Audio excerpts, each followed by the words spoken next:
agenda natin is ayusin itong ginawa natin na life counter na NOR.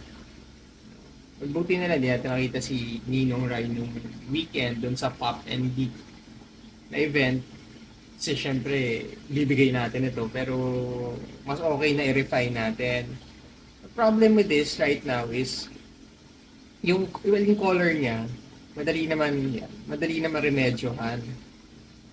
Madaling remedyohan yung color. This is change filament. Pero kung papansin niyo medyo may mga lagpas at saka hindi masyadong clear yung numbers. So this one, we'll try to fix today and do some print runs. And then we'll show you. Hopefully matapos natin.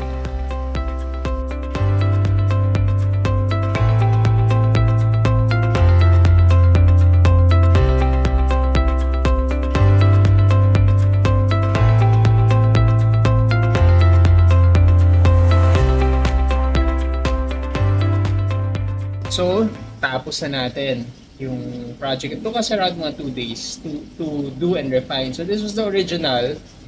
No, ito yung hinabol natin for the Geek and Pop na event. Hoping na makita natin si Ninong Rai. No? And then, here is the refined na version 1, version 2, version 3. No?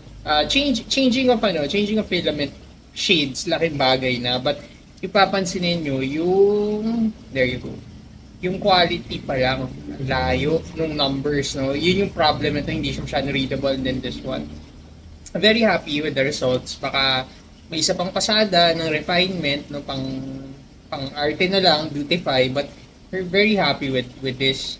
So, ang next nating hurdle is that paano natin mapapaabot ito kay Ninong Rai.